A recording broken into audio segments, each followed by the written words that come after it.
हरे कृष्णा। जय शिला प्रभुपाद की जय, गुरु महाराज की जय। ओम अज्ञानतिमिरान्धस्य ज्ञानाञ्जनशलाकया चक्षुर्मिलितं येन तस्मै श्रीगुरुवे नमः। श्रीचैतन्यमनोभीष्टं स्थापितं येन भूतले स्वयं रूपकदा मह्यं ददाति स्वपदान्तिकम्। वन्देऽहं श्रीगुरो श्रीयुतपादकमलं श्रीगुरुन् वैष्णवांश्च श्रीरूपं साग्रजातं सहगणो रघुनाथं तं सजीवम् साद्वैतं सावधूतं परिजनसहितं कृष्ण चैतन्यदेवं श्रीराधा कृष्णपादान् सहगण ललिता श्रीविशाखान्वितांश्च नामं विष्णुपादाय कृष्णप्रेष्ठाय भूतले श्रीमते जयपताका स्वामिनीति नामिने नामाचार्यपादाय निथाय कृपाप्रदायिने गौरकथाधामोदाय नगरग्रामतारिणे नामं विष्णुपादाय कृष्णप्रेष्ठाय भूतले श्रीमते भक्तिवेदान्त स्वामिनीति नामिने नमस्ते सरस्वती देवे गौरवाणी प्रचारिणे निर्विशेष शून्यवादी पाश्चात्यदेशतारिणे वाञ्छाकल्पतरुभ्यश्च कृपा सिन्धुभ्येव च पतितानां पावनेभ्यो वैष्णवेभ्यो नमो नमः। जय श्री कृष्ण चैतन्य प्रभु नित्यानंद श्री अद्वैत गदाधर शिवासादि गौर भक्त वृंद। हरे कृष्ण कृष्ण कृष्ण हरे हरे हरे राम राम राम हरे हरे। ओम नमो भगवते वासुदेवाय। ओम नमो भगवते वासुदेवाय। ओम नमो भगवते वासुदेवाय।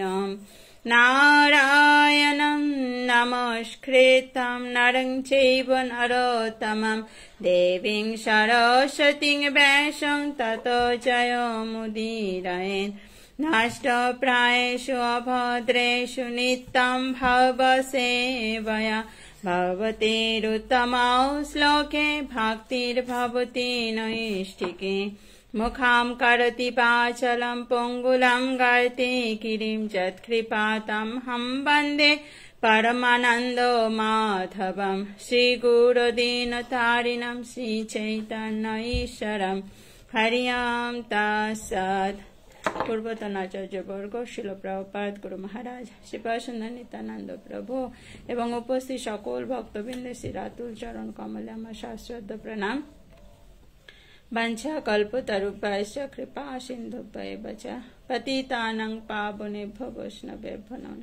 अनंत कोटि वैष्णव बिंद की जय। नामाचार्य शिला हरिदास ठाकुर की जय।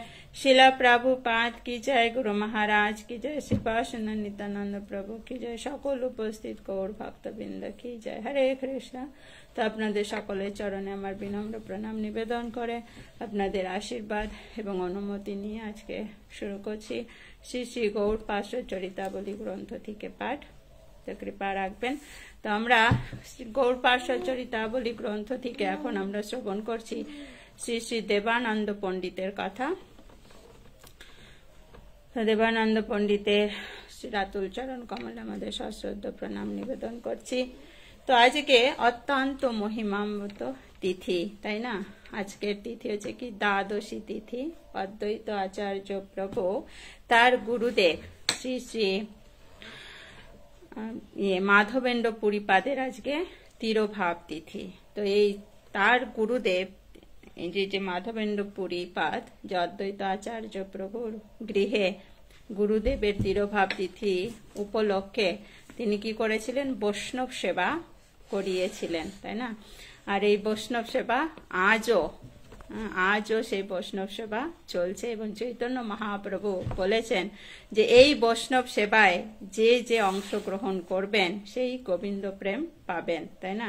সে হচ্ছে প্রসাদ সেবা, হরিনাম কথা, শ্রবণ কীর্তন, ভক্তদের সেবা করানো, যেই অংশগ্রহণ করবেন তারাই ভগবানের প্রেম অর্থাৎ গোবিন্দ প্রেম পাবেন। বিশেষ করে বলেছেন যারা এখানে প্রসাদ পাবেন, তাই না? প্রসাদ পাওয়া, ভগবানের কথা শ্রবণ কীর্তন করা, সেখানে গিয়ে ভক্তদের সেবা করা, হাজার হাজার ভক্ত সেখানে সমাগম হচ্ছে, হরি কথা হচ্ছে। তো আজকের দিনটা অত্যন্ত পুণ্যবান। তো যারা এই শান্তিপুরের আশেপাশে রয়েছেন, ফুলিয়ার আশেপাশে রয়েছেন, আপনাদের সকলের জন্য অত্যন্ত অ্যাকচুয়ালি আপনাদের সকলের চরণে আমার বিনম্র প্রণাম যে আপনারা এত ভাগ্যবান যে অদ্বৈত আচার্য প্রভুর মতন এক বৈষ্ণব এর প্রতিবেশী আপনারা।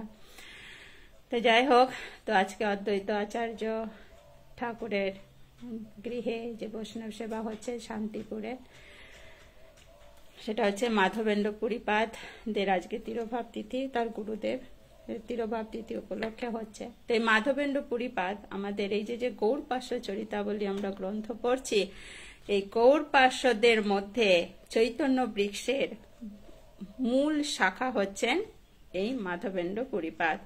তো এই মাধবেন্দ্র পুরীপাদ যে আমরা যে গৌড়ীয় ধারাতে এসেছি, তাই না? আমাদের যেরকম বলা হয় ব্রহ্ম মধ্য গৌড়ীয় সম্প্রদায়, তাই না? তো এই যে আমাদের সম্প্রদায়টা এসেছে এটা ব্রহ্মা থেকে, ব্রহ্মা, নারদ, ব্যাস এরকম করে এসে তারপরে হচ্ছে মাধবাচার্যার পরে আমাদের হচ্ছে মাধবেন্দ্র পুরীপাদ, মাধবেন্দ্র পুরীপাদের পরে ঈশ্বর পুরীপাদের পরে চৈতন্য মহাপ্রভু। তো এইভাবে আমাদের ধারাবাহিকভাবে আমরা শিল প্রভুপাদকে পেয়েছি এবং তার মাধ্যম দিয়ে আমাদের এই পূর্বতন আচার্য বর্গদের আমরা কি করছি? স্মরণ করতে পারছি, জানতে পারছি, তাই না? তো সর্বোপরি শিল প্রভুপাদের কাছে আমরা চিরকৃতজ্ঞ যে আমরা এগুলো জানতে পারছি, জীবনে পালন করতে পারছি, তাই না? দেখুন এই যে একটু আগেই শ্রীপাদসুন্দর নিত্যানন্দ প্রভু তিনি যে ফুলিয়াতে শান্তিপুরের নিকটেই আগে এক স্টপ আগে, তাই না পরে, যাই হোক আমি কনফিউজ হয়ে যাই। তো এখানে প্রভু আমাদের এক ভক্তের পরিবারে গৃহে তিনি হরিকথা বলছিলেন। তো সেখানের অনেকেই জানতেন না, বিশেষ করে আমাদের যে প্রভুর নামটা আমি ভুলে গেলাম, রাধিকানাথ প্রভু, তিনি নিজেই বলছিলেন প্রভু আমি এতদিন জানতাম না যে এখানে শ্রী অদ্বৈত পাঠে এরকম প্রসাদ সেবা করানো হয়, ওখানে এরকম অনুষ্ঠান হয়। তারপরে যে সমস্ত দর্শনের জায়গা রয়েছে সেগুলো তিনি কিছুই জানতেন না, কিন্তু জেনেছেন কি করে? প্রভুর ক্লাস থেকে। প্রভুর ক্লাস কোথা থেকে আমরা করছি? না, শিল প্রভুপাদের গ্রন্থ, তাই না? তো সর্বোপরি শিল প্রভুপাদ আজকে আমাদের যা দিয়েছেন তার জন্য আমরা সত্যি শিল প্রভুপাদের কাছে কৃতজ্ঞ, যেগুলো আমরা কোনোভাবেই তার ঋণ শোধ করতে পারবো না। তবে তিনি যেগুলো বলেছেন সেগুলো আমরা অবশ্যই পালন করতে পারি, আর তার মধ্যে দিয়ে আমাদের কৃতজ্ঞতা স্বীকার করতে আমরা পারি। তোর জন্য আমরা আসুন রেগুলার, শিল প্রভুপাদ যেটা বলেছেন, রেগুলার আমাদের ভক্তদের কথা শ্রবণ কীর্তন, ভগবানের কথা শ্রবণ কীর্তন, সেবা, এগুলোর মধ্যে নিজেদেরকে নিযুক্ত রাখতে। তো সেই কথা মেনে আমরা যে গৌর পার্শ্ব চরিতাবলী গ্রন্থ থেকে পড়ছি, তো আজকে আমরা শ্রবণ করব দেবানন্দ পণ্ডিতের কথা, যেটা আমরা গত পর্বেও শ্রবণ করেছিলাম, তবে আজকেও আমরা একটু শ্রবণ করব। ঠিক আছে? হরে কৃষ্ণ।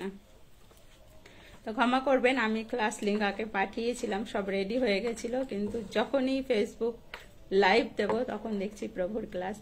আর আমি মনে করি আমার থেকে বেশি ইম্পর্টেন্ট প্রভুর, কারণ আমি নিজেও তার ক্লাস করছি, আর এখানে বসে যে কথাগুলো বলছি তারই শিক্ষার থেকে আমি যতটুকু নিতে পেরেছি, কারণ তিনি তো অগাধ, কিন্তু আমি আমার এই মানে চেতনাতে যতটুকুনি ধরে রাখতে পারি সেটাই আপনাদের সঙ্গে শেয়ার করার চেষ্টা করি। তোর জন্য আমাকে ক্ষমা করবেন যে প্রথমে আমি ক্লাস লিংক দিয়েও, আপনারা যারা রেগুলার ক্লাস করেন তারা আপনারা বুঝতে পেরেছেন আশা করছি, কিন্তু তারপরেও আমি ক্ষমা চাইছি, ক্ষমা করবেন। আর একটু লেটও হলো, যাই হোক কোনো অসুবিধা নেই। আজকে আমাদের হরিকথা শ্রবণ কীর্তন প্রত্যেকটা দিনই আমাদের সবসময় হরিকথা শ্রবণ কীর্তনের মধ্যে দিয়েই আমাদের অতিবাহিত করার কথা বলা হয়েছে, তো আমরা চেষ্টা করব, তো কৃপা রাখবেন। হরে কৃষ্ণা। তো আমরা দেবানন্দ পণ্ডিতের কথা যে শ্রবণ করছিলাম, তো দেবানন্দ পণ্ডিত কে ছিলেন না, তিনি বিখ্যাত ভাগবত ভক্ত ছিলেন। তিনি ভাগবত পাঠ করতেন এত সুন্দরভাবে যে বিশ্ববিখ্যাত দেবানন্দ পণ্ডিত। ভাগবত কথাকার যদি কেউ একজন থেকে থাকেন সেটা হচ্ছে দেবানন্দ পণ্ডিতের কথা সর্বপ্রথমে আসতো। তো এই দেবানন্দ পণ্ডিত কি করেছিলেন, যে তিনি যখন ভাগবত কথা বলছিলেন তো সেই সময় সেখানে শ্রীবাস পণ্ডিত উপস্থিত ছিলেন, এবং শ্রীবাস পণ্ডিত সেই ভাগবত কথা শ্রবণ করে, তিনি তো রসিয়া ভক্ত ছিলেন, তো কথা শুনে তিনি ভূমিতে গড়াগড়ি খাচ্ছিলেন আর কান্না করছিলেন ভগবানের বিরহে। তো এইটা দেখে দেবানন্দ পণ্ডিতের যে ভাগবত কথা ছিল, তার যারা শিক্ষার্থীরা যারা ছিলেন তারা মনে করছিলেন যে এ পাগল, এ ভাগবত কথার এখানে এইরকম করে করছে, এ কিছু জানে না, বোঝে না, একে বাইরে বের করে দাও, আমাদের ডিস্টার্ব হচ্ছে। তো তখন তারা কি করেছিলেন, শ্রীবাস পণ্ডিতকে বাইরে বের করে দেওয়া হয়েছিল।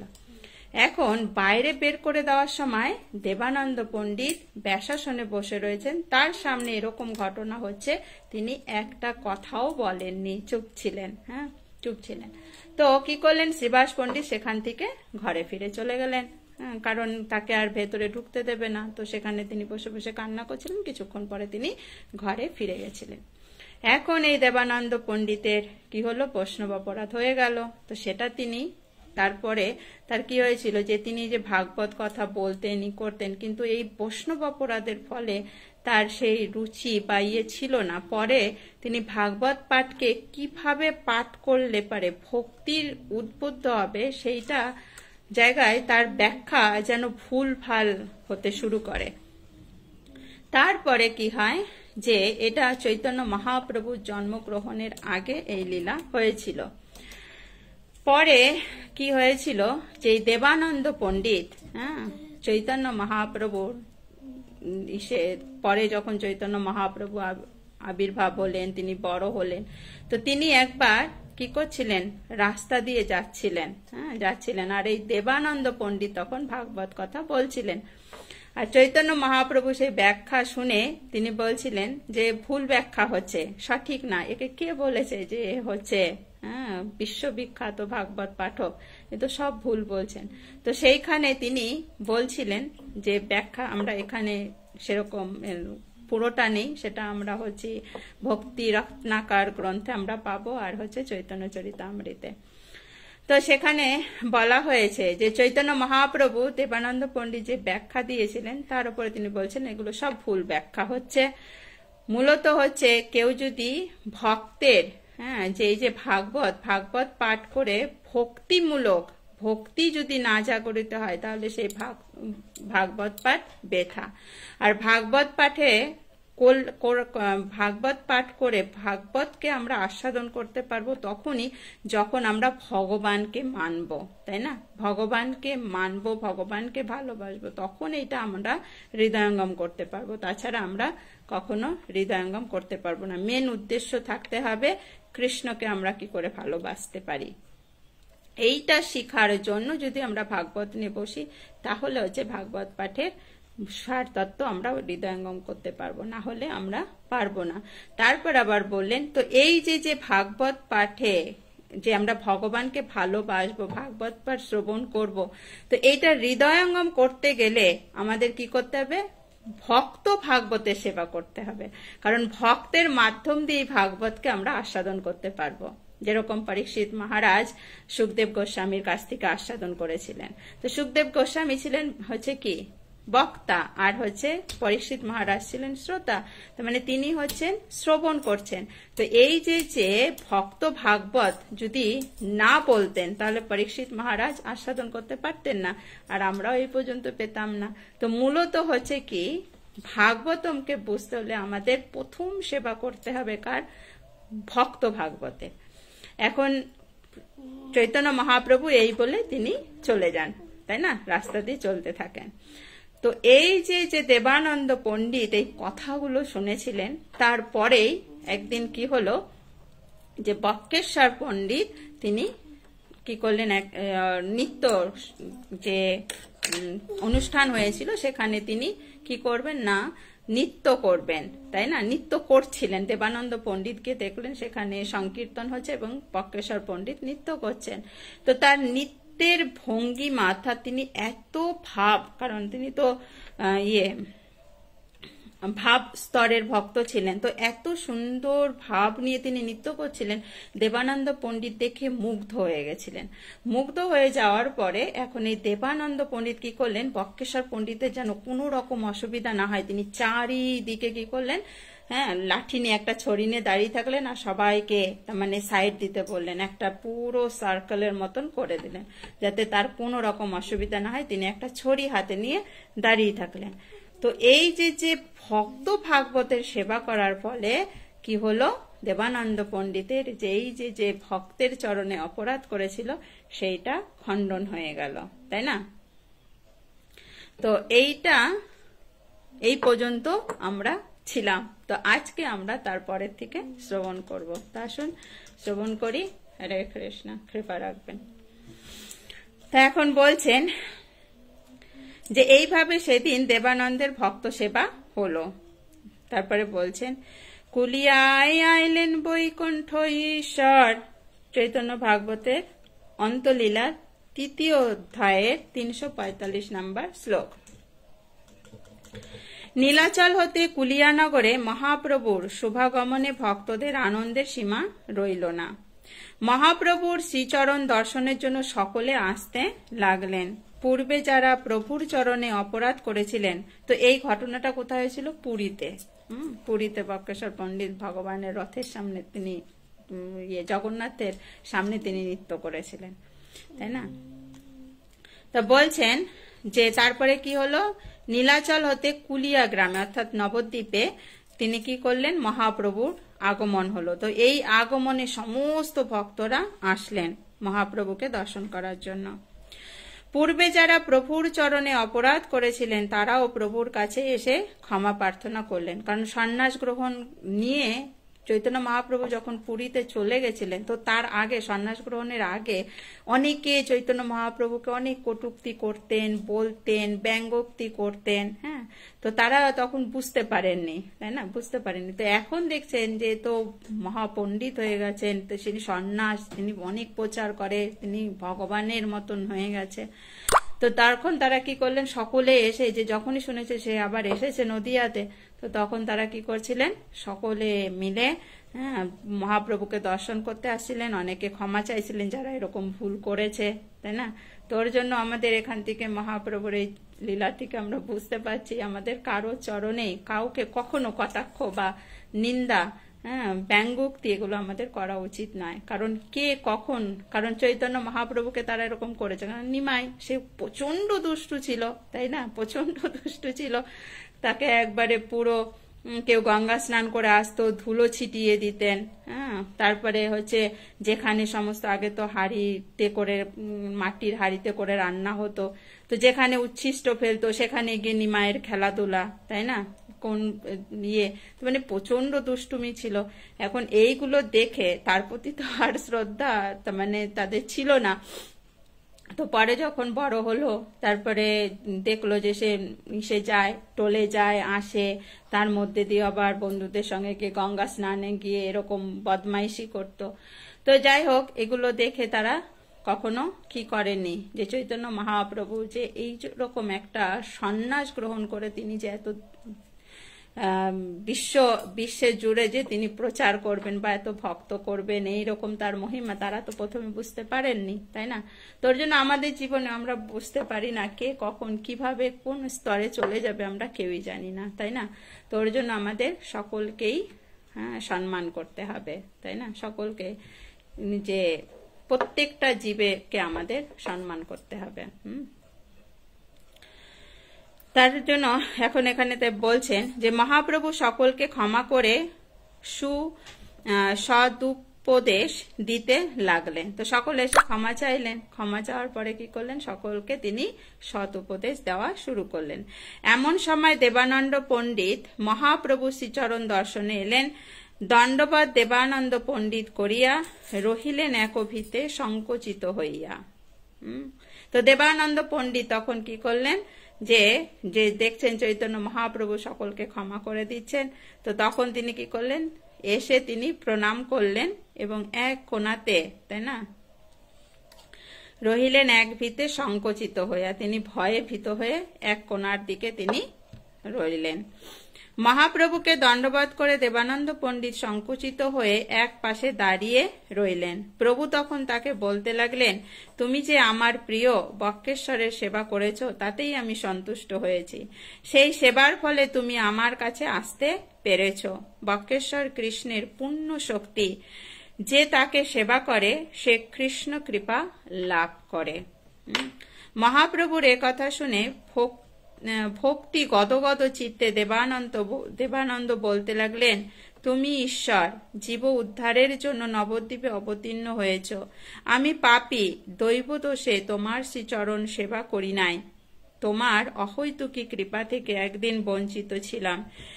হে সর্বভূতাত্মা অন্তর্যামী প্রভু, তুমি পরম দয়ালু। তুমি দয়া করে আমার দর্শন দিয়েছ, তাই দর্শন পেয়েছি।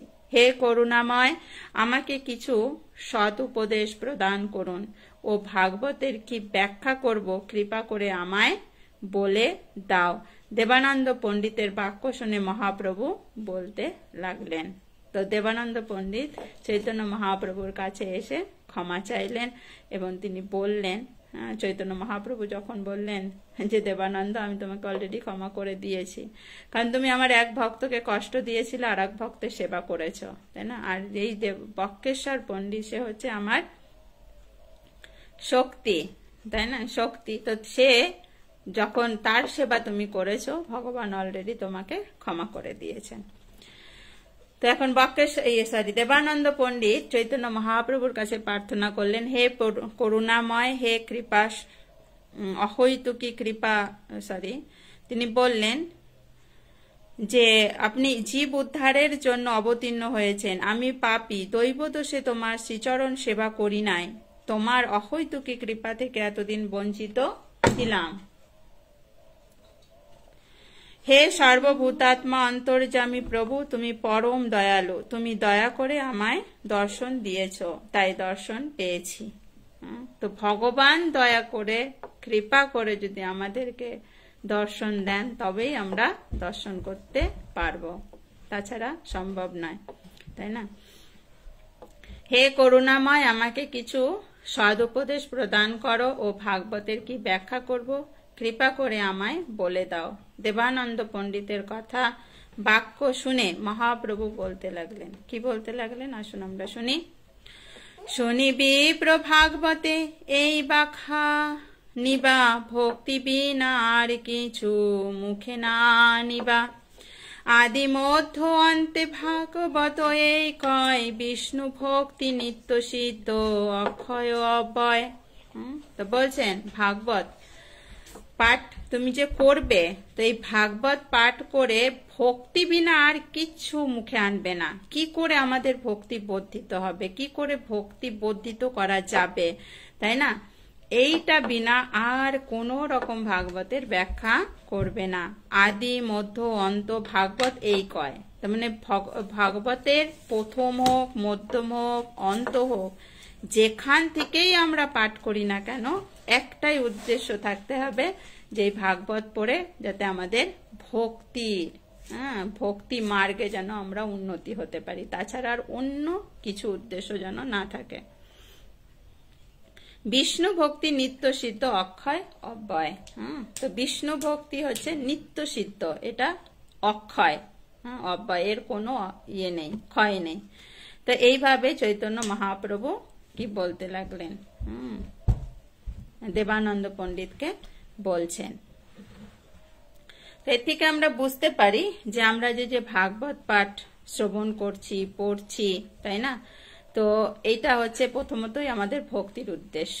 আর একটা এখান থেকে আমাদের শিক্ষা, যখন আমরা গুরুর কাছে যাব, আমাদের সিনিয়র ভক্তদের কাছে যাব, তো যখন আমরা যে জিনিসটা, অর্থাৎ বিশেষ করে ভক্তিতে যে ভাগবত আমরা পড়বো কি করে, ধামে যাচ্ছি, ধামে কি করে আমার কি মানসিকতা নিয়ে যাওয়া উচিত, সেখানে গিয়ে কি করা উচিত, তো এই সমস্ত গাইডগুলো নিয়ে আমাদের করতে হবে, তাই না।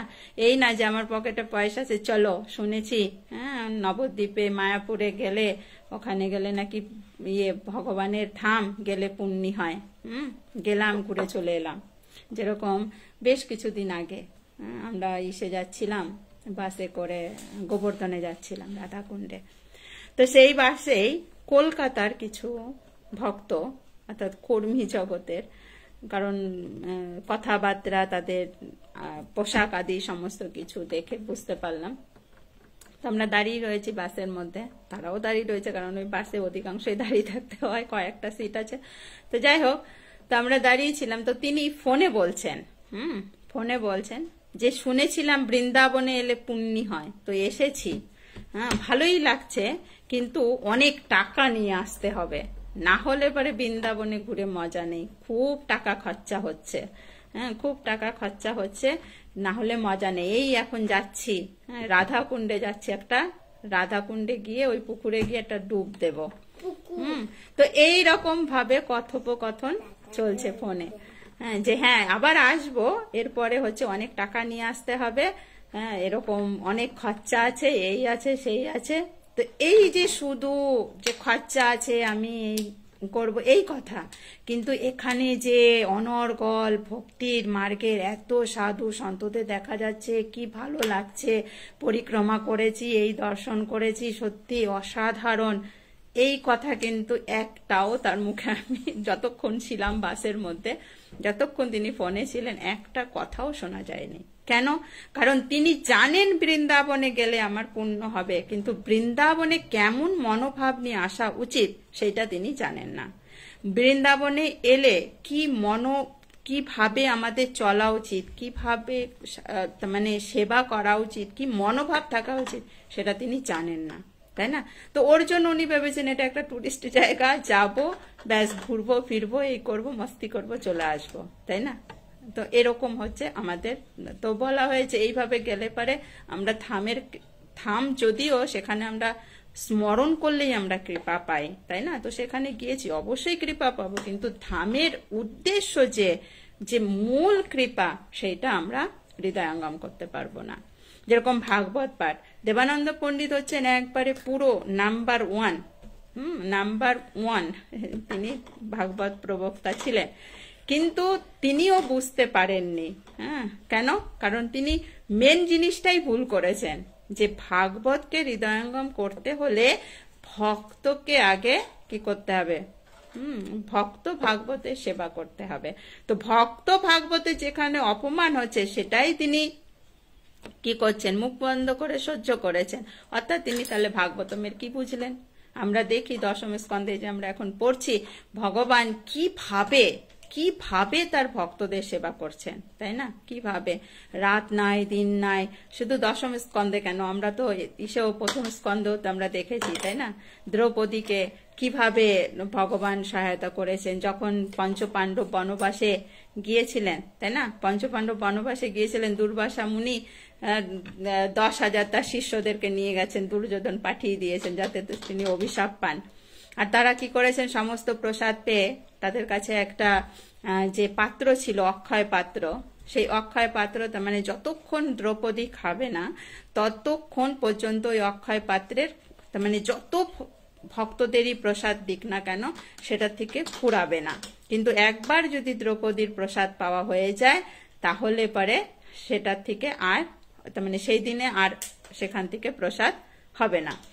তো সেই দিন কি হয়েছে, সমস্ত তাদের পঞ্চস্বামীকে প্রসাদ পাইয়ে,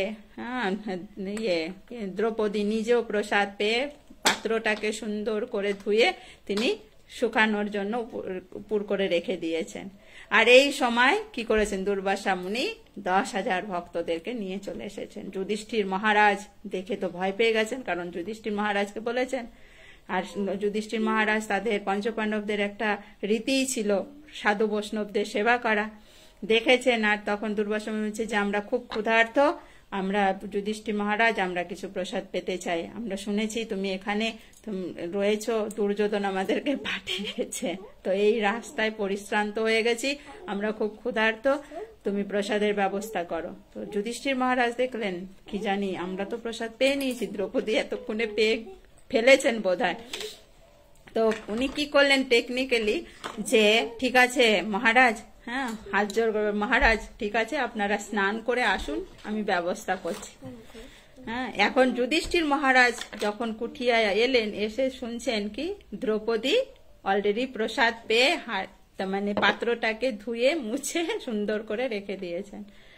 এখন তো যুধিষ্ঠির মহারাজ চিন্তায় একেবারে পুরো শেষ, যে হায় হায় কি হবে। এখন তো এর দুর্বাসা মুনির অভিশাপের থেকে তো রক্ষা নেই, এ তো অবশ্যই আমাদেরকে অভিশাপ দেবেই। আর কি যে অভিশাপ দেবে, এমনিতেই আমাদের জীবন অভিশাপে চলছে, তাই না, রাস্তাঘাটে বনে বাজারে চলছে। তো এই সময় তখন কি করলেন, ভগবান বাঁচানোর জন্য দেখুন সে বনের মধ্যে চলে এলেন। দ্রৌপদীকে বললেন যে ঠিক আছে তোমার ওই পাত্র নিয়ে আসো দেখি। বলছে না, পাত্রতে তো কিছু নেই, কারণ পাত্রে যতক্ষণ থাকবে ততক্ষণ পাত্র থেকে যত প্রসাদী দিক না কেন কোনো ফুরাবে না। তো দ্রৌপদী বলছে যে না, কি করে হবে মাধব, আমি তো অলরেডি ওটা পরিষ্কার করে শুকাতে দিয়েছি। বলে নিয়েই আসো। নিয়ে এসে একটা দানা লেগেছিল। তো সেখান থেকে মাধব একটু মুখে দিলেন, আর সঙ্গে সঙ্গে সেই সমস্ত দুর্বাসা মুনির যে 10,000 শিষ্য, দুর্বাসা মুনি তারা স্নান করতে করতে মানে এত পরিমাণে খেয়েছে, মনে হচ্ছে যে তারা ঢেক তুলতে তুলতে ওখান থেকেই চলে গেছে। বলে আমাদের তো পেট এত ভরপুর, আমরা যদি এখন যুধিষ্ঠির মহারাজকে বলতে যাই তো এটা খারাপ দেখাবে, কারণ আমরা অলরেডি বলেছি প্রসাদ পাবো, তো ওখানে গেলে তো প্রসাদ পেতেই হবে, ওর থেকে চলো বাবা আমরা এখান থেকেই চলে যাই, তাই না, চলে যাই। তাহলে দেখুন ভগবান তার ভক্তকে কোথায় কোথায় গিয়ে তিনি কি করছেন, সেবা প্রদান করছেন, সাহায্য করছেন। তো ভগবান পর্যন্ত তার ভক্তের সেবার জন্য এরকম, আর সেই ভক্তের সেবা যদি তুমি না করো তাহলে তুমি ভাগবতের কি প্রবক্তা হলে। তো ওর জন্য এখানে দেবানন্দ পণ্ডিতকে সেটা চৈতন্য মহাপ্রভু বলছেন। আর এটা দেবানন্দ পণ্ডিত, চৈতন্য মহাপ্রভু, এরা তো চৈতন্য মহাপ্রভু তো স্বয়ং ভগবান, দেবানন্দ পণ্ডিত তার পার্ষদ, তাই না, এরাতে তো আমাদের শিখার জন্য। তোর জন্য আমরা ভাগবত পড়বো, এই যে আমরা পড়ছি, শুনছি, বুঝছি, কিন্তু মেন উদ্দেশ্য আমাদের জানতে হবে, তাই না, যে আমরা যেন কখনো ভক্তকে, কারণ ভক্ত হচ্ছে ভগবানের হৃদয়, তাই না, তো সেটাতে যেন আমরা কখনো অপরাধ না করে ফেলি। আর ভাগবত পড়তে হবে একটাই মেন উদ্দেশ্য রাখতে লাগবে, ভক্তি কি করে আমাদের ভক্তি কথা, ভক্তির কি করে বাড়ানো যায় সেই শিক্ষাগুলো আমাদের নিতে হবে। তারপরে বলছেন যেন রূপ মৎস্য কুর্ম আদি অবতার আবির্ভাব তিরোভাব, যেন তো সবার এই মত ভাগবত কারো কৃত নয়, আবির্ভাব তিরোভাব আপনেই হয়। ভক্তি যোগে ভাগবত ব্যাসেরও জিহ্বায়, স্ফুরিত যে হইল মাত্র কৃষ্ণেরও কৃপায়।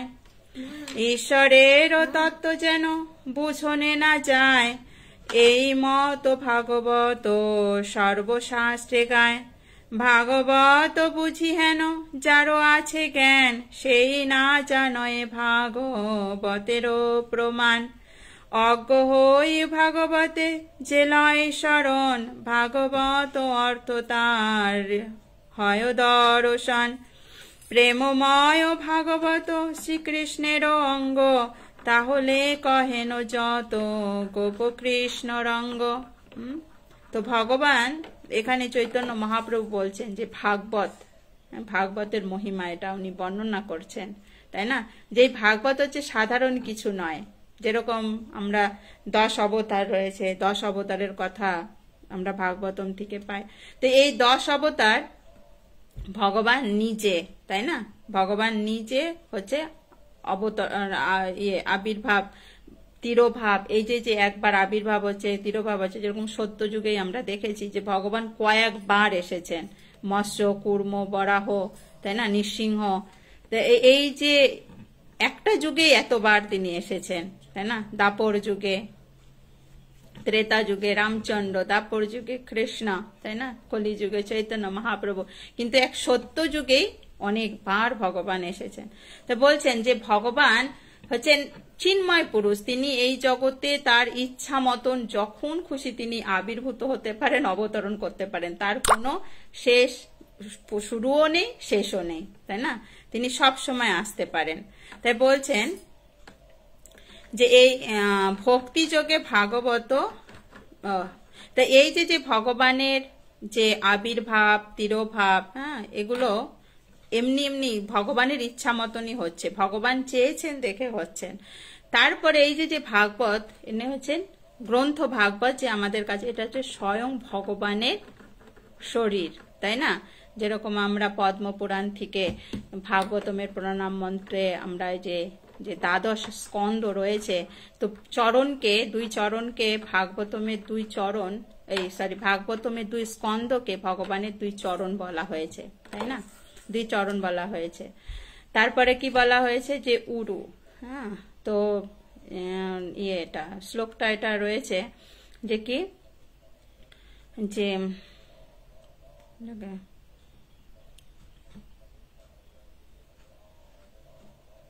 দ্বিতীয় কথিত, আমি শ্লোকটা ভুলে গেছি, খুব মুখস্থ ছিল, বাট যাই হোক মনে পড়লে আমি বলবো। তো সেটাতে বলা হয়েছে 2 চরণ হচ্ছে ভগবানের, 2 চরণ হচ্ছে প্রথম স্কন্ধ, দ্বিতীয় স্কন্ধ, তৃতীয়, চতুর্থ ভগবানের উরু, নাভিস তথা পঞ্চম, ষষ্ঠ। তো নাভি হচ্ছে ভগবানের পঞ্চম এবং ষষ্ঠ। ভুজান্ত হচ্ছে 2 ভুজ হচ্ছে সপ্তম এবং অষ্টম। হ্যাঁ, নবম হচ্ছে ভগবানের কণ্ঠ, কণ্ঠস্থ রাজন নবম যদিও,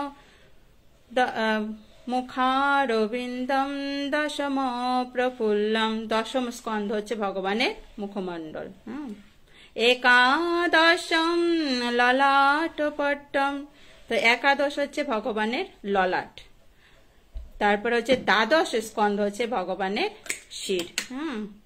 তো এইভাবে হচ্ছে ভগবানের পুরো, হচ্ছে ভগবানের পুরো শরীরের পাঠ হচ্ছে চরণ, তারপরে উরু, নাভি, বক্ষদেশ, তারপরে হচ্ছে বাহু, কণ্ঠ, মুখমণ্ডল, তারপরে হচ্ছে তার ললাট, তারপরে হচ্ছে তার মানে 12 স্কন্ধ হচ্ছে ভগবানের মস্তক, তার মানে পাগড়িটাকে বলা হয়েছে শির। তো এইভাবে হচ্ছে পদ্মপুরাণে বর্ণনা রয়েছে।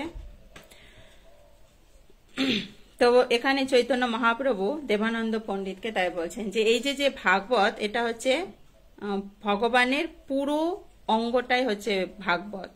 তো অজ্ঞ হই ভাগবতে যে শরণ লয়, ভাগবত অর্থ তার হয় দর্শন। তো আমরা যদি অবুঝ অজান্তেও যদি ভাগবতমের স্মরণ নিয়ে প্রত্যেক দিন শুনতে শুনতে শুনতে, তাই না, থাকি, একটা সময় ভাগবতম নিজেই আমাদেরকে কি করবেন, দর্শন প্রদান করবেন। কারণ কি, এই ভাগবতম শুনতে শুনতে শুনতে শুনতে আমাদের হৃদয়ে যত কলুষতা আছে ধীরে ধীরে ধীরে ধীরে ক্লিন হতে থাকবে। যখন হৃদয় পুরো স্বচ্ছ হয়ে যাবে, তখন অবশ্যই আমরা ভগবানকে দর্শন করতে পারবো। প্রেমময় ভাগবত শ্রীকৃষ্ণেরও অঙ্গ, তাহাতে কহেন যত গোপ কৃষ্ণ রঙ্গ। তো সেখানে সমস্ত কিছু কি গোপ কৃষ্ণ, যে গোপ বালকদের, তার সঙ্গে সমস্ত লীলা এই ভাগবতমে পাওয়া যায়। তো এই ভাগবতম কে রচনা করেছেন? ভগবান নিজেই, ভগবান নিজেই ব্যাসদেবের জিহ্বায় অধিষ্ঠিত হয়ে এই ভাগবত এই জগতে তিনি দিয়েছেন, তাই না? এই ভাগবত হচ্ছে ভগবান থেকে অভিন্ন, ঠিক আছে? তারপরে বলছেন যে বিপ্র পূর্বে তুমি হে বিপ্র, পূর্বে তুমি যে শ্রীবাস পণ্ডিতের চরণে অপরাধ করেছিলে তার চরণ ধরে ক্ষমা প্রার্থনা করো।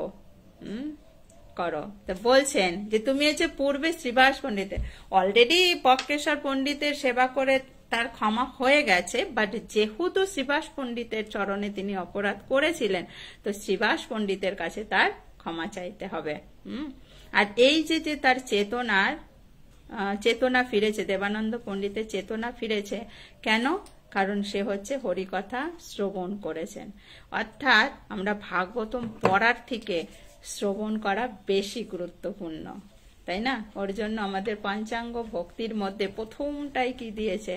শ্রবণাম, তাই না? শ্রবণাম কীর্তনাম বিষ্ণু। তো প্রথমটাই হচ্ছে শ্রবণ করা, তারপরে হচ্ছে কীর্তন করা। তো বলার থেকে শোনাটা হচ্ছে বেশি ইম্পর্টেন্ট, কারণ যত মন দিয়ে আমরা শুনবো তত সুন্দর করে আমরা কীর্তন করতে পারবো, পালন করতে পারবো, তাই না? তো ওর জন্য আমাদের শুনতে হবে। তো দেবানন্দ পণ্ডিত যেহেতু মহাপ্রভুর মুখ থেকে ভক্ত এবং ভগবানের কথা শুনছিলেন, তাই না, ভাগবতমের কথা শুনছিলেন, ওর জন্য তার চেতনার পরিবর্তন হয়ে পরবর্তীতে তিনি সেবা কাজে লেগেছিলেন, তাই না? সেবা কাজে লেগেছিলেন। তো আমাদের বুঝতে হবে আমাদের মধ্যে সেবার উৎসাহ তখনই আসবে যখন আমরা এই ভক্ত ভগবানের কথা শুনবো, তাই না? শুনবো। তোর জন্য আমাদের শুনতে হবে। ওই জন্য শাস্ত্রে বলা হয়েছে, আচার্যগণরাও বলে থাকেন, আমাদের বলতে হবে কম, শুনতে হবে বেশি। কিন্তু এই কলিযুগের প্রবাহে আমরা হচ্ছি বলি বেশি, শুনি কম, তাই না? ওর জন্য আমাদের হৃদয় পরিষ্কার হতে চায় না। তো এখানে চৈতন্য মহাপ্রভু কি বলছেন? হে বিপ্র, পূর্বে তুমি যে শ্রীবাস পণ্ডিতের চরণে অপরাধ করেছিলে তার চরণ ধরে ক্ষমা প্রার্থনা করো। গ্রন্থ ভাগবত ও ভক্ত ভাগবত দুই সমান। ভক্ত ভাগবতের কৃপা হলে গ্রন্থ ভাগবত স্ফুরিত হবে। তো গ্রন্থ ভাগবতকে আমরা তখনই হৃদয়ঙ্গম করতে পারবো যদি কিনা ভক্ত ভাগবতের সেবা করি, তার কৃপা হয়। আমরা তার কৃপা পাবো কি করে? তার সেবার মাধ্যম দিয়ে, তাই না? তার সেবা মানেটা কি? তার চরণ ধুয়ে দেওয়া, তাকে প্রণাম করা, তাকে খাওয়ানো, এগুলো তো অবশ্যই সেবা, কিন্তু এর থেকেও বড় সেবা হচ্ছে তার মুখ নিঃসৃত বাণী শ্রবণ করে জীবনে পালন করা। এই সেবাটা হচ্ছে সব থেকে বেশি গুরুত্বপূর্ণ। যে কোনো শুদ্ধ ভক্ত যে কথা বলছেন সেগুলো যখন আমরা শুনে আমাদের জীবনে পালন করব, এইটা হচ্ছে বড় সেবা। তো এই সেবাটা যখন আমরা যথাযথভাবে করব, তখন ভাগবত, গ্রন্থ ভাগবত আমাদের হৃদয়ে এমনি স্ফুরিত হবে। তোর জন্য বলা হয়েছে দিব্য জ্ঞান হৃদয়ে প্রকাশিত, তাই না? আমরা গুরু পূজার সময় যে গুরুদেবের কাছে আমরা প্রার্থনা রাখি, তাই না? তো এটা কি বলা হয়েছে?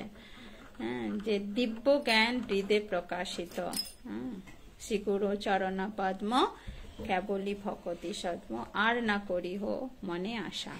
তো গতকাল যখন আমাদের ভাগবত ক্লাস হচ্ছিল, তো সর্বেশ্বরী মাতাজি একটা কথা বলছিলেন, যে আমরা দেখি আমাদের গুরুবর্গদের শিল প্রভুপাদের উপরে এত শ্রদ্ধা, এত বিশ্বাস, এত তাদের ভক্তি, যে তারা বেশি করে, মানে কৃষ্ণ কথা বলার থেকে প্রভুপাদের গুণকীর্তন তারা বেশি করে থাকেন, তাই না? বেশি করে থাকেন। দেখবেন এই যে জন্মাষ্টমীতে আমাদের মাত্র 7 দিন হয় না ভগবানের কথা, কিন্তু প্রভুপাদের তিরোভাব আবির্ভাবের আগে থেকে প্রায় 10 থেকে 15 দিন আগের থেকে প্রভুপাদের গুণমহিমা হয়, গুণমহিমা হয়।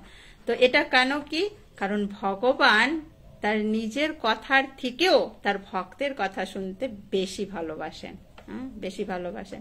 তো গুরুর প্রতি আমাদের যত শ্রদ্ধা, যত মানে বিশ্বাস আমাদের থাকবে, ভগবান আমাদের প্রতি ততটাই কৃপালু হবেন, ততটাই কৃপালু হবেন। ওর জন্য দেখবেন প্রভুপাদের যত শিষ্যবর্গরা আছেন সব সময় গুরু কোনটা বলেছেন সেইটা নিয়েই তারা ব্যতিব্যস্ত। প্রভুপাদ এটা বলে গেছেন, এটা করতে হবে, প্রভুপাদ এটা বলেছেন, এটা করতে হবে, প্রভুপাদ এইভাবে বলেছেন, এইভাবে করতে হবে। তারা কিন্তু কখনো কোনো একটা কথা শুনবেন না যে প্রভুপাদ ব্যতীত। যেরকম আমাদের সুবক স্বামী গুরু মহারাজ, তিনি যা কিছু বলেন লাস্টে কি বলেন, প্রভুপাদ এরকম ভাবে আমাদের বলেছেন সেটাই বলছি, আমার কিছু বলার যোগ্যতা নেই। তাহলে ভাবুন যে তিনি একজন গুরু, তিনি যদি এরকম কথা বলেন তাহলে আমরা কোথায় আছি? কিন্তু আমরা মনে ভাবি একটু গীতা ভাগবতম পড়েছি মানে অনেক কিছু জেনে গেছি, তাই না? জেনে গেছি, কিন্তু মূলত আমাদের গুরু, তাদের মধ্যে যে গুরুর শ্রদ্ধা, গুরুর প্রতি বিশ্বাস আমাদের, বিশেষ করে আমার মধ্যে তো বিন্দু মাত্র নেই। আমি কিছু বছর আগেও যখন আমার প্রথম দীক্ষা হয়, তারপরে আমার বিয়ে হলো, তো কিছু মানে সেই সময়টাতে যে দেখতাম ইসকন আমাদের মন্দিরে, মায়াপুরের মন্দিরে বা যেখানেই যাই সেখানে শুধু প্রভুপাদের কথা বেশি হয়। তো তখন আমার একদিন, তার মানে নিজে এটা আমি কারো কাছে প্রকাশ করিনি, আজকে আমি এখানে শেয়ার করছি কারণ এটা গুরুত্বপূর্ণ আছে। সেটা হচ্ছে কি, আমার মধ্যে এরকম হয়েছিল, শুধু প্রভুপাদের কথা বলে কেন? প্রভুপাদ কি ভগবান নাকি? প্রভুপাদ হচ্ছেন একজন গুরু, তো প্রভুপাদের কথা কেন বলেন? হ্যাঁ, ভগবানের কথা বলতে পারেন, এত শুধু প্রভুপাদ প্রভুপাদ, এটাতে কি বেশি কিছু মনে হচ্ছে যেন একেবারে, হ্যাঁ তিনি করেছেন, কিন্তু এত এরকম করে আমার মনের ভিতরে এসেছিল। দেখুন, মনের ভিতরে আসার পরে এটা, কারণ আমি জানি না যে, কারণ সত্যি কথা বলতে যে আমরা যে দীক্ষা নিই অনেক সময় আমরা দেখাবাট হয়। আমি এখন রিয়েলাইজ করছি যে যে পরিস্থিতিতে, যে স্থিতিতে আমার দীক্ষা হয়েছে, আমার এখন মনে হয় সেটা শুধুমাত্র আমার দেখাবাট হয়েছে দীক্ষা। কারণ গুরু তত্ত্ব না বুঝে শুনেই আমার দীক্ষা হয়েছে। গুরুকে আমার কিভাবে দেখা উচিত, গুরুর প্রতি আমার কেমন সেবাভাব রাখা উচিত, সেইটা আমি সেই সময়ে জানতাম না। এখন এই যে যেরকম ডিসাইপল কোর্স রয়েছে, এটা ভীষণ ইম্পর্টেন্ট। যদিও আমরা শুধুমাত্র রয়েছে পরীক্ষায় পাশ করতে হবে, দীক্ষা নিতে হবে এরকম ভাবে, কিন্তু আমাদের হৃদয় দিয়ে এগুলো রিয়েলাইজ করতে হবে কেন এই কোর্সগুলো, কেন এই কোর্সগুলো। ভগবত ধামে যাওয়ার জন্য তো কোনো লেখাপড়ার দরকার হয় না, শুধু লাগে বিশ্বাস, তাই না? বিশ্বাস।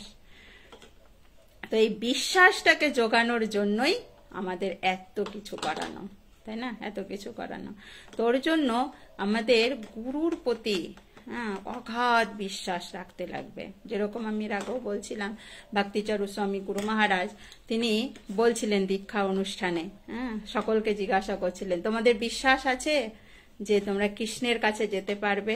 আমি তোমাদের কৃষ্ণের কাছে নিয়ে যেতে পারবো? সকল বলছে হ্যাঁ গুরু মহারাজ, আমাদের বিশ্বাস আছে। বলছে তোমাদের বিশ্বাস থাকতে পারে, তবে আমার বিশ্বাস, আমার বিশ্বাস হচ্ছে আমি কৃষ্ণ পর্যন্ত তোমাদেরকে নিতে পারবো না। তবে হ্যাঁ, এইটা বিশ্বাস আছে যে আমি প্রভুপাদের পর্যন্ত, তোমাদের প্রভুপাদের কাজ পর্যন্ত আমি নিয়ে যেতে পারবো। কারণ আমার জীবনে যেগুলো আমি করি সব প্রভুপাদের, প্রভুপাদ যেমন করেছেন, প্রভুপাদ যেমন বলেছেন সেটাই করার চেষ্টা করি। তোর জন্য আমার বিশ্বাস আমি প্রভুপাদের কাজ পর্যন্ত তোমাদেরকে পৌঁছে দিতে পারবো, যদি কিনা তোমরা আমার যে প্রভুপাদ যেগুলো দিয়েছেন, মানে সব সময় প্রভুপাদ মানে গুরুর গুণকীর্তন, ভক্তের। তোর জন্য আমাদের ভাগবতমকে বুঝতে হলে ভক্ত ভাগবতের সেবা, অর্থাৎ তার কথা আমাদের আগে মানতে হবে, তাই না? শিল প্রভুপাদ যেরকম বলেছেন যে 4 নিয়ম পালন, 16 মালা জপ, একাদশী, নিত্যম ভাগবত শ্রবণ কীর্তন, এগুলো যদি তোমরা ঠিক ঠিক করে করো, তাহলে আমি তোমাদেরকে বলছি, কৃষ্ণ যদি তোমাদেরকে নাও অ্যালাউ করে, আমি পেছনের দরজা দিয়ে, কৃষ্ণের কাছে বলে পেছনের দরজা দিয়ে আমি ভগবত ধামে তোমাদেরকে পৌঁছে দিতে পারবো। পারবো, এইটুকুনি গ্যারান্টি আমি দিতে পারি, তাই না? কিন্তু আমাদের ওই বিশ্বাস আছে? আমাদের বিশ্বাস নেই। ওর জন্য আমরা হেলায় শ্রদ্ধায় চলছি।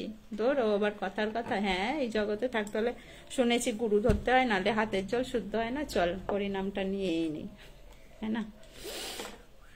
এইভাবে আমরা গুরু ধরি। শুধু হাতের জল শুদ্ধ করার জন্য এই মানব জীবন নিলে পরে গুরুর প্রয়োজন আছে এই মনে করে নিই, কিন্তু গুরুর যে কি এটা আমরা কিন্তু, আমি তো বিশেষ করে, আপনারা হয়তো অনেকেই অনেক ভালো বোঝেন, জানেন, পালনও করেন, তাই না?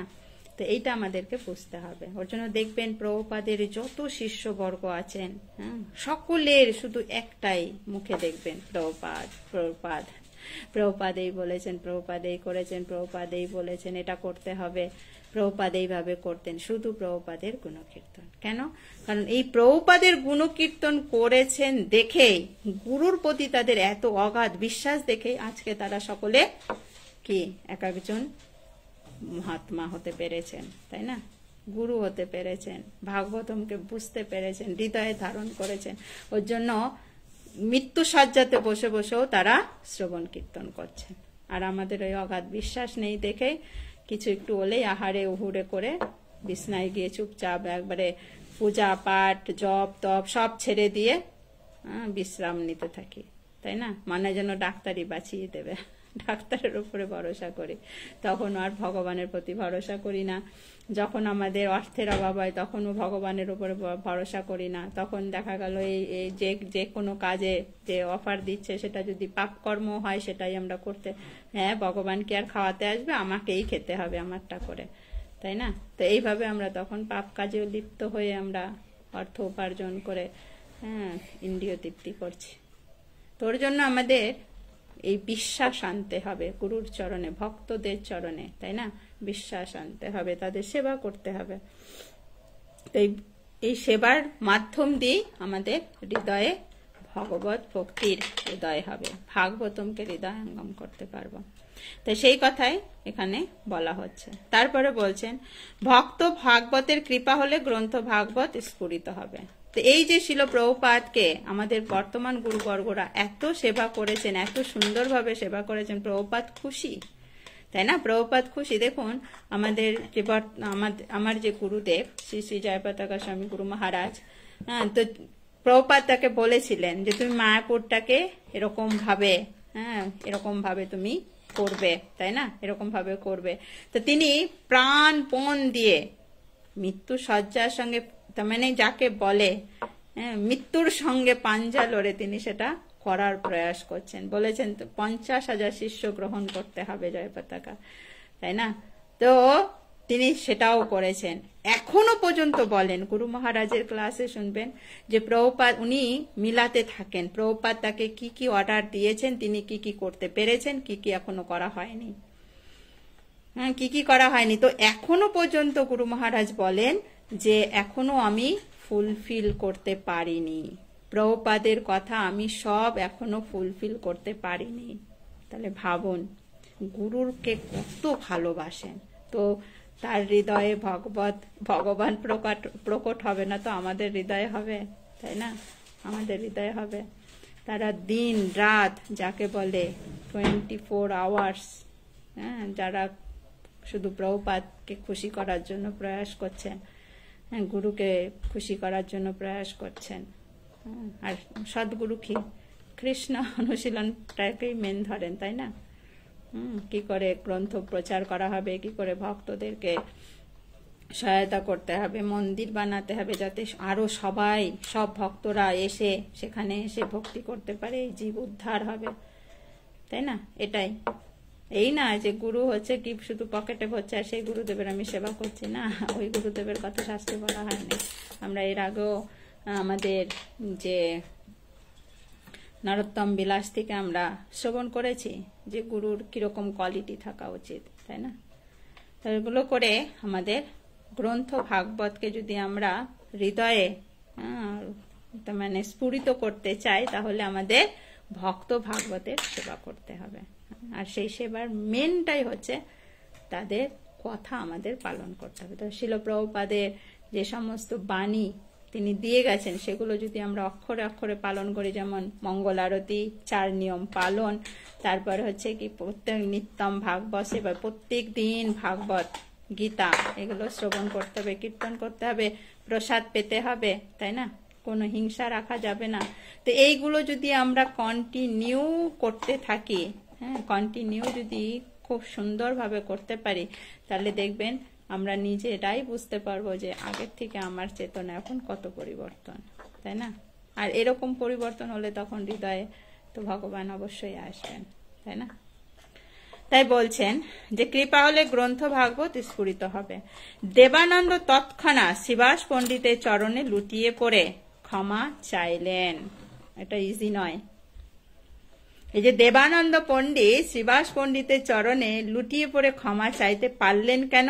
বক্রেশ্বর পণ্ডিতের সেবা করেছিলেন, আর এক বৈষ্ণবের সেবা করেছেন, মহাপ্রভু সন্তুষ্ট হয়েছে, ওর জন্য তার হৃদয় কি হয়ে গেছে? কলুষ মুক্ত হয়ে গেছে। ওর জন্য সঙ্গে সঙ্গে কি করেছেন? শ্রীবাস পণ্ডিতের চরণে লুটিয়ে পড়ে, এই না শ্রীবাস পণ্ডিত আমার ভুল হয়ে গেছিল, ক্ষমা করবেন ভাই, তখন আমি বুঝতে পারিনি, এরকম করে নয়, সঙ্গে সঙ্গে ষষ্ঠাঙ্গে তার চরণে দণ্ডবত প্রণাম করেছিলেন। শ্রীবাস দেবানন্দকে আলিঙ্গন করলেন, দেবানন্দের অপরাধ দূর হলো। তো শ্রীবাস কি করলেন? দূরে সরে গেলেন না, তিনি সঙ্গে সঙ্গে তাকে তুলে আলিঙ্গন করলেন। আর এই আলিঙ্গনের মাধ্যমে দেবানন্দ পণ্ডিতের যে সমস্ত অপরাধ হয়েছিল সব কেটে গেল। দেবানন্দের অপরাধ দূর হলো। চতুর্দিকে ভাগবতগণ হরিধ্বনি করতে লাগলেন, সকলে বললেন হরি বল, হরি বল, হরি বল। তাদের দুইজনার মিলনে যে দেবানন্দের এখন কি হয়েছে না, তার যে অহংকার, সে অহংকার চূর্ণ হয়ে গেছে। শ্রীবাস পণ্ডিতের কাছে ক্ষমা চেয়েছে, শ্রীবাস পণ্ডিত ক্ষমা করে দিয়েছেন, তাই না? শ্রীবাস পণ্ডিত ক্ষমা করে দিয়েছেন, যে সকলে চারিদিকে হরিধ্বনি করতে শুরু করলেন। সেই দিন থেকে শ্রী দেবানন্দ শ্রী মহাপ্রভুর ভক্তগণের মধ্যে একজন শ্রেষ্ঠ ভক্ত হলেন।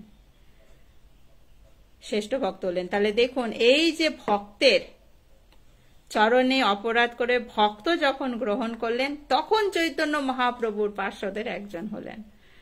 না হলে শুধু ভাগবত পাঠ করে কিন্তু চৈতন্য মহাপ্রভুর একজন হয়নি। চৈতন্য মহাপ্রভু যখন ছিলেন, প্রচুর ভক্ত ছিলেন, তখন অনেকেই ভাগবত, মানে বলা যেতে পারে 95%ও না, 99%ই সবাই কি করতেন?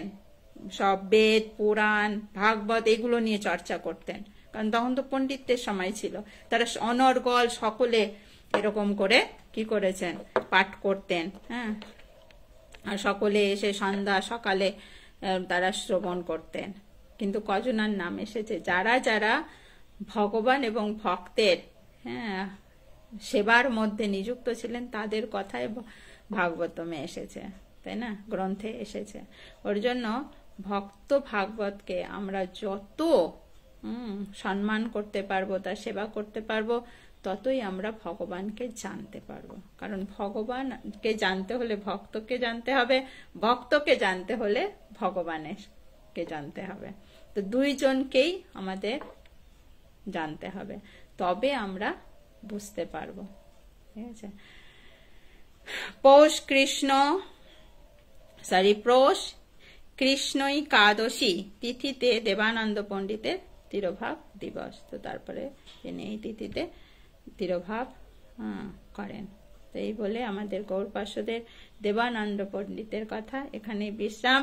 আগামী পর্বে আমরা অভিরাম গোপাল ঠাকুর আমরা শ্রবণ করব। ঠিক আছে? হরে কৃষ্ণ কৃষ্ণ কৃষ্ণ হরে হরে, হরে রাম রাম রাম হরে হরে। জয় শিল প্রভুপাদ কি জয়। তো আজকের চর্চায় যদি কোনো ভুল ত্রুটি হয়ে থাকে, বলে থাকি, সমস্ত কিছুর জন্য আপনাদের কাছে আমি ক্ষমা প্রার্থনা করছি। তো আমায় ক্ষমা করবেন এবং কৃপা আশীর্বাদ রাখবেন এবং ভগবানের কাছে আমার জন্য প্রার্থনা করবেন, যাতে আপনাদের চরণ ছায়ায় বসে যে শিক্ষা আমি পাচ্ছি সেটা যেন আমার জীবনে আমি যথাযথভাবে পালন করতে পারি, পালন করে আপনাদের সেবার করার যোগ্য যেন হয়ে উঠতে পারি। এই প্রার্থনা রেখে আজকে এখানেই বিশ্রাম। তোর জন্য আপনারা কৃপা রাখবেন, কারণ যতই পড়ছি, যতই শুনছি, একটা জায়গাতেই আমি দেখতে পাচ্ছি ভক্ত, তাই না? ভক্ত। ওর জন্য নরোত্তম দাস ঠাকুর তার প্রার্থনায় লিখেছেন, তাই না, ও হে বৈষ্ণব ঠাকুর দয়ার সাগর, এ দাসে করুণা করি। হ্যাঁ, এ দাসে করুণা করি। দিয়া পদ ছায়া শুধু হে আমারে, দিয়া পদ ছায়া শুধু হে আমারে, বসেছি সঙ্গের আসে। ও হে বৈষ্ণব ঠাকুর দয়ার সাগর, এ দাসে করুণা করি। ছয় বেগ দমি ছয় দশ সুধি, ছয় গুণ দেহ দাসে।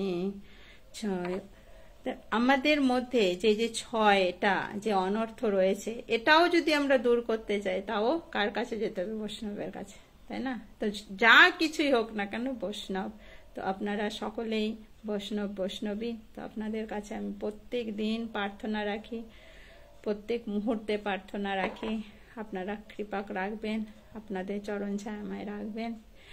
এটাই আমার জীবনের একটাই এখন উদ্দেশ্য, যাতে ভক্ত এবং ভগবানের কথা শ্রবণ কীর্তন এবং ভক্ত সেবায় যেন এই জীবনকে অতিবাহিত করতে পারি। এই বলে আজকে আমাদের এখানেই গৌড়পাশচরিতাবলী গ্রন্থ বিশ্রাম।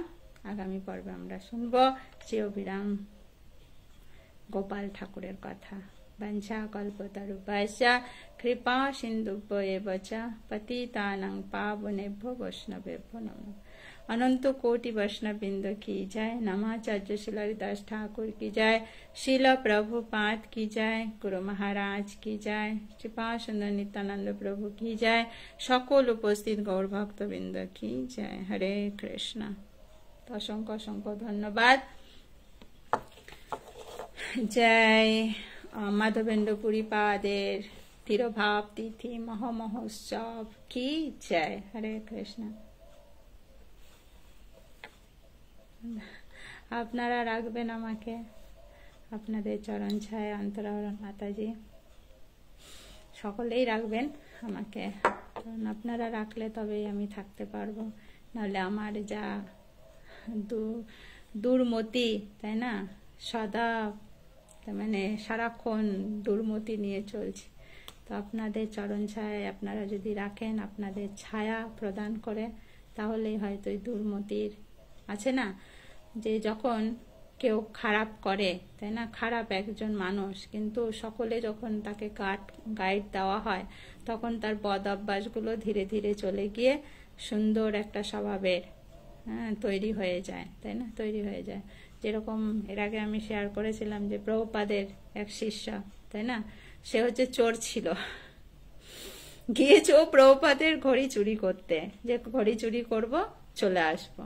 কিন্তু যেহেতু সেখানে পরিবেশ, তারা যে ভক্তের সঙ্গে, ভক্তরা তাকে ভালোবেসেছে, ভক্তরা আগলে রেখেছে, খেয়েছো পড়েছো শুয়েছো ওঠো, তাই না, সুন্দর করে সবসময় তার দেখভাল করেছে, রেখেছে তাদের কাছে।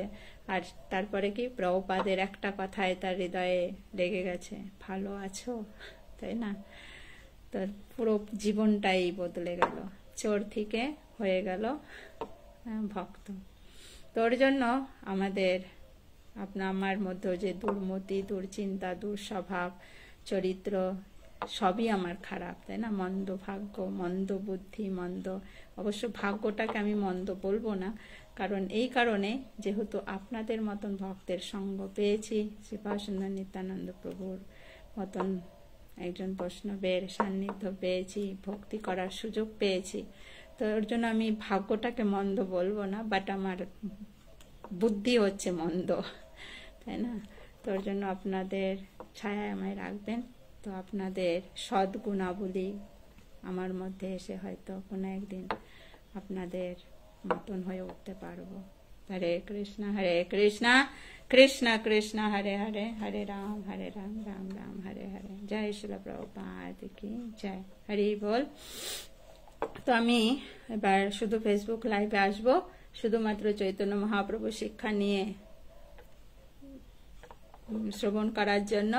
তো যারাই উপস্থিত রয়েছেন আশা রাখবো সকলে একটু ফেসবুকে আসুন। আমি জানি এখন সবার লাঞ্চ টাইম হয়ে গেছে আই থিঙ্ক, তাই না? তো আমার এখানে এখন 3টা বাজে, তো ওখানে হয়তো কটা 1:30 বাজে বোধ হয়, তাই না? না 1টা বাজে, 1টা 2টো 3টা, না 12:30 বাজে।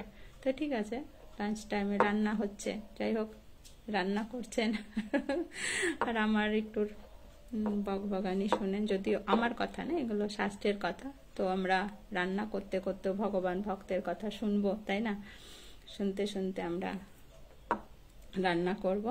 তো আসুন ফেসবুক লাইভে, তো দেখা হচ্ছে সেখানে। আর যদি ভালো লেগে থাকে প্লিজ আপনারা একটু শেয়ার করার চেষ্টা করবেন, যাতে সকলে, কারণ প্রভুপাদ তার 70 বছর বয়সে তিনি গোটা পৃথিবী ভ্রমণ করেছেন। কি উদ্দেশ্যে? নাম পূজা প্রতিষ্ঠার জন্য না, সকলকে ভক্ত বানানোর জন্য। কেন? কারণ সকলেই এই জগৎ সংসারে দুঃখ কষ্ট পাচ্ছে, তো তাদেরকে কি করে মহাপ্রভুর বাণী মহাপ্রভু বলে গেছেন, তাই না? তো সেইটাকে তার গুরুদেবের মুখনিসৃত বাণীকে সফল করার জন্য তিনি 70 বছর বয়সে পর্যন্ত ট্রাভেলিং করেছেন। আর আমরা তো ঘরে বসে মোবাইল নিয়ে শুনছি, মোবাইলে প্রচার করছি, তাই না? মোবাইলে বসে বসে আমরা তো অত ট্রাভেলিং করছি না, অত দিন রাত এক করে, কোথাও ঘুম নেই গাওয়া নেই। যেরকম আমাদের গুরু মহারাজকে, তিনি যখন ইয়াং ছিলেন, উনি একদিনে 3টে কান্ট্রিতে তার পা রেখেছেন। এরকম ভাবে ও গুরু মহারাজ একটা সময় ট্রাভেলিং করতেন। এসেছেন ক্লাস, আবার সঙ্গে সঙ্গে 2 ঘন্টা রেস্ট নিয়ে আবার বেরিয়ে গেছেন, আবার আর এক দেশে, সেখানে গিয়ে পৌঁছেছে কি ক্লাস, আবার সেখান থেকে আর এক দেশে। তো এরকম করে গুরু মহারাজ ট্রাভেলিং করে করে, শুধু যে শ্রী শ্রী জয়প্রতাকা স্বামী গুরু মহারাজ তাই নয়, ভক্তিচারু স্বামী গুরু মহারাজ, যে সমস্ত প্রভুপাদের যত শিষ্যবর্গরা রয়েছেন, তারা কি করে প্রভুপাদ বলেছেন যে প্রচার করতে হবে, প্রচার করতে হবে, তারা ব্যস্ত। তো আমরা একটা শুধু মোবাইলে একটা শেয়ার করা, লাইক করা, তাই না? অন্যকে একটু শোনানো যে ভাই শোনো, লিংক দেওয়া, তো এইগুলো তো আমরা ঘরে বসে বসে। তো ওর জন্য চেষ্টা করবেন যদি আপনি মনে করেন। তো ঠিক আছে, হরে কৃষ্ণ, প্রণাম। তো দেখা হচ্ছে ফেসবুক লাইভে অমৃত ভাষ্যের প্রোগ্রামে চৈতন্য মহাপ্রভু শিক্ষা গ্রন্থ নিয়ে। হরি বল, প্রণাম।